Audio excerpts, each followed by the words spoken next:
sejahtera untuk kita semua. Perkenalkan, nama saya Evelyn Vincelan Susanto. Saya merupakan mahasiswi dari Universitas Pekalongan, Fakultas Ekonomi, Program Studi Akuntansi. Saat ini saya sedang menjalankan program kuliah kerja nyata yang merupakan program pengabdian masyarakat dari Universitas Pekalongan. Program ini dilaksanakan di Perumahan Patriot Mas, RT 7 RW 1, Kelurahan Padukuhan Kraton, Pekalongan Utara. Pada kesempatan kali ini, perkenankan saya untuk memberikan sosialisasi kepada Bapak, Ibu, dan teman-teman semua yang ada di Perumahan Patriot Mas RT 7 RW 1 ini mengenai pengertian dari COVID-19, evolusi dari COVID-19, gejala awal, cara penularan, dan cara pencegahan dari COVID-19.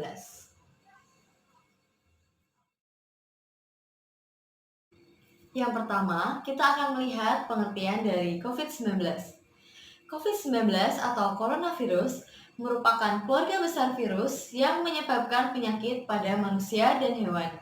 Pada manusia biasanya menyebabkan penyakit infeksi saluran pernafasan, mulai dari flu biasa hingga penyakit yang serius seperti Middle East Respiratory Syndrome atau MERS dan sindrom pernafasan akut berat atau Severe Acute Respiratory Syndrome atau SARS.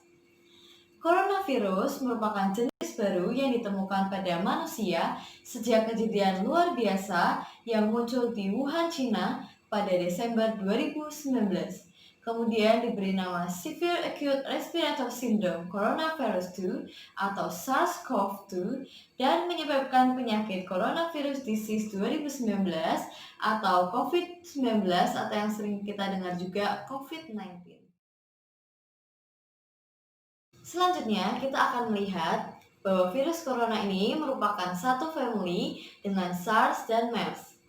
SARS-CoV atau Severe Acute Respiratory Syndrome terjadi pada November 2002 di Guangdong, China dengan 8.098 terinfeksi, 774 kasus meninggal di 17 negara. Sedangkan MERS-CoV atau Middle East Respiratory Syndrome terjadi pada April 2012 di Saudi Arabia dengan 2.494 kasus dan 858 meninggal di 27 negara. Sedangkan 2019 nCoV atau 2019 novel coronavirus terjadi pada Desember 2019 di Wuhan, China dengan per 26 Juni kasus yang terdeteksi sudah 9,6 juta dengan 488.959 kasus meninggal di seluruh dunia.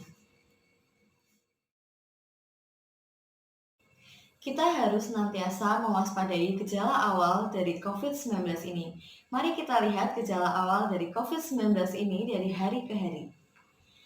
Pada hari pertama, pasien akan mengalami demam, tubuh mungkin juga mengalami semacam kelelahan, nyeri otot, dan batuk kering.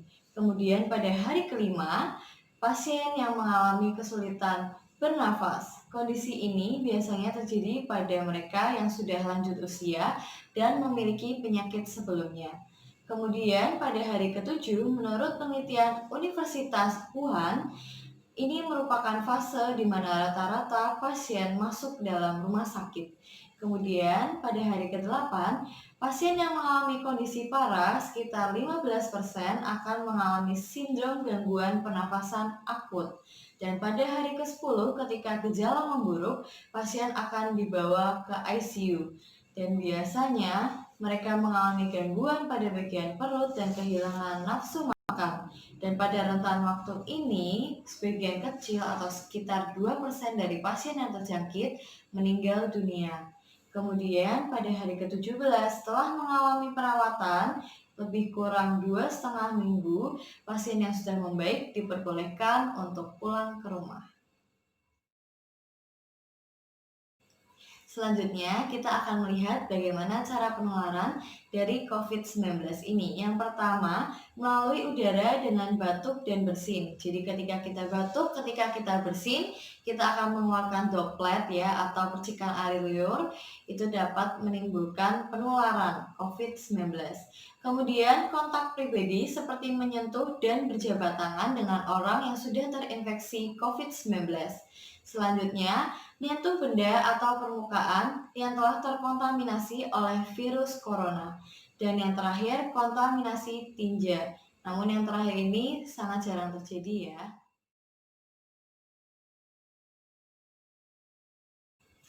Cara pencegahan yang dapat kita lakukan untuk mencegah penyebaran COVID-19 ada berbagai macam cara, termasuk diantaranya yang dianjurkan oleh Kementerian Kesehatan Republik Indonesia atau Kemenkes RI dan Kermas, yaitu menerapkan pola hidup bersih dan sehat atau biasa disingkat dengan PHBS. PHBS pada tingkat rumah tangga meliputi yang pertama, melakukan persalinan di fasilitas kesehatan. Yang kedua, memberi bayi ASI eksklusif. Yang ketiga, menimbang balita setiap bulan. Yang keempat, makan buah dan sayur setiap hari. Yang kelima, melakukan aktivitas fisik setiap hari. Yang keenam, menggunakan air bersih. Yang ketujuh, mencuci tangan dengan air bersih dan sabun. Kemudian, memberantas sarang nyamuk minimal seminggu sekali. Dan kemudian menggunakan jamban yang sehat serta tidak merokok. Nah, selain yang disarankan oleh Kemenkes RI dan Kermas, kita juga dapat menjaga lingkungan kita dengan cara membersihkan lingkungan rumah kita dengan menyapu, mengepel minimal 2 hari sekali, kemudian mendaur ulang benda-benda yang sudah tidak terpakai, seperti botol-botol bekas minuman, itu kita dapat jadikan sebagai pot atau media untuk melakukan budidaya tanaman, pangan, dan sayuran dengan sistem hidroponik. Kemudian untuk kardus-kardus bekas dapat dikumpulkan dan dapat dijual. Selain itu, kita dapat membuat pupuk organik dengan menggunakan sampah organik seperti daun dan kotoran hewan peliharaan. Selain itu, kita harus membuang sampah pada tempatnya dan diutamakan untuk kita melakukan pemilahan sampah antara sampah organik dan anorganik. Selain itu, untuk mencegah penyebaran COVID-19, kita juga dapat membuat cairan disinfektan dengan cara yang mudah. Saya akan memberikan tutorial bagaimana cara membuat cairan disinfektan.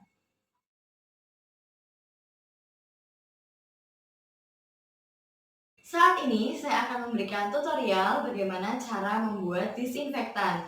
Bahan yang kita perlukan di sini ada air biasa sebanyak 1 liter, kemudian cairan disinfektan berupa Wipol dan kita menggunakan bantuan tutup botol Baiklin ya untuk menakar banyak cairan disinfektan yang akan dicampurkan dengan air, dan yang terakhir adalah tempat cairan disinfektannya.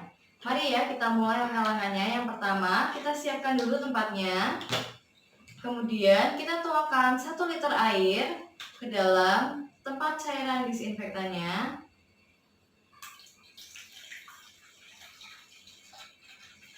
Kita tuangkan semua ya, sebanyak 1 liter ini ke dalam tempat cairan disinfektannya. Kemudian kita masukkan cairan disinfektan ini sebanyak 30 ml dengan menggunakan bantuan dari tutup botol Baiklin ini. Dan saya sudah menakar ya, jadinya kurang lebih jika menggunakan gelas plastik segini. Kemudian kita masukkan ke dalam tempat cairan disinfektannya, dan kemudian kita aduk dengan menggunakan apa yang ada di rumah ya. Di rumah saya adanya tusuk sate, jadi saya gunakan tusuk sate untuk mengaduk. Diaduk sampai rata, dicampur sampai rata. Kemudian jika sudah, kita tutup tempat cairan disinfektannya untuk nanti kita semprotkan ke gagang-gagang pintu rumah, ke depan rumah, ke halaman, ke pagar, dan beberapa tempat-tempat lain yang kiranya perlu untuk disemprot oleh cairan disinfektan. Demikian tutorial yang dapat saya berikan. Sekian yang dapat saya sampaikan dari sosialisasi mengenai COVID-19 ini. Terima kasih atas perhatian dari Bapak, Ibu, dan teman-teman semua. Semoga apa yang saya sampaikan ini dapat bermanfaat. Tetap jaga diri masing-masing dan orang di sekitar kita. Tetap jaga kebersihan dan semoga selalu dalam lindungan Yang Maha Kuasa.